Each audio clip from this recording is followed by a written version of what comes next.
Pada pertemuan kali ini kita akan membicarakan tentang tujuan hidup manusia ini.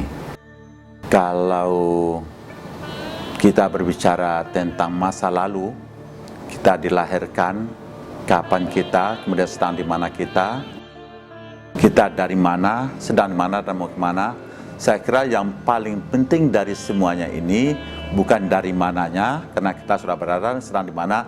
Yang terpenting sekali kita mau kemana, atau apa sih tujuan dari hidup kita ini. Kalau kita kembali kepada pesan agama yang menyatakan tujuan hidup kita ini adalah beribadat kepada Allah Subhanahu wa Ta'ala. Apa sih makna ibadah? Kalau dalam bahasa Indonesia sudah menjadi arti pengabdian. Apa itu mengabdi? Nah, kalau kita lihat, sesungguhnya alam jagat raya ini diciptakan oleh Allah adalah untuk mengabdi semuanya pada Allah. Misalnya matahari diciptakan Allah adalah untuk mengabdi kepada Allah. Kemudian api diciptakan untuk mengabdi kepada Allah. Tetapi di balik pengabdian alam jagat raya yang diciptakan oleh Allah, manfaatnya adalah untuk manusia.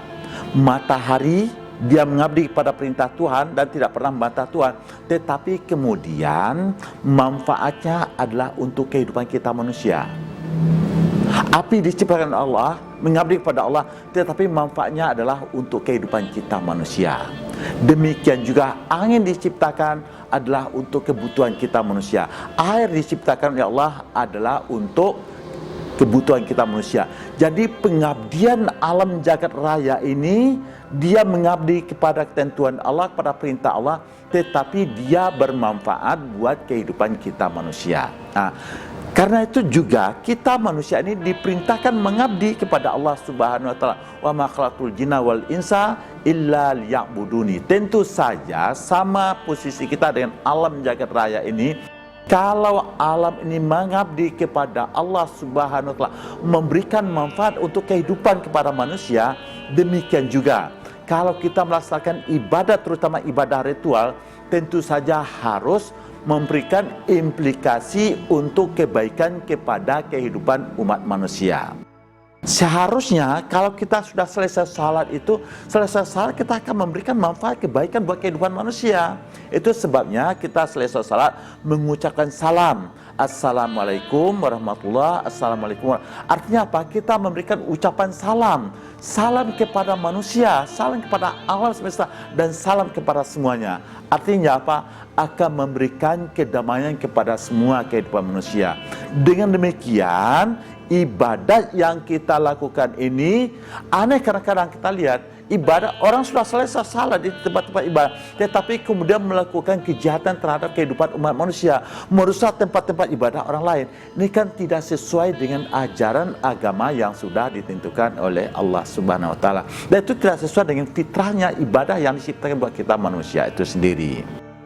Nah, tentu saja sesungguhnya semakin kita dekat kepada Allah Subhanahu wa Ta'ala, kedekatan kita itu akan bermanfaat buat kehidupan kita, dan demikian akan mendorong kita melakukan kebaikan-kebaikan kepada kehidupan manusia. Nah, sesungguhnya hubungan muamalah yang kita akan lakukan ini adalah dorongan dari kedekatan ibadah kita kepada Allah Subhanahu wa Ta'ala.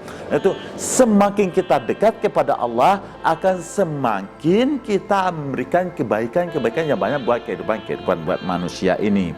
Nah, inilah tujuan ibadah, dan inilah sungguhnya tujuan kehidupan kita manusia ini ciptakan. Wa ma khalaqtul jinna wal insa illa liya'buduni, yang tujuannya ibadah yang kita lakukan ini adalah untuk kebaikan antara sesama umat manusia. Apalagi kalau kita ini dijadikan sebagai khalifah oleh Allah Subhanahu wa Ta'ala untuk membangun bumi ini, membangun untuk kebaikan dan kebaikan buat kehidupan semua umat manusia. Barangkali itulah sedikit pesan yang dapat kita sampaikan. Mudah-mudahan ini bermanfaat buat kita semua.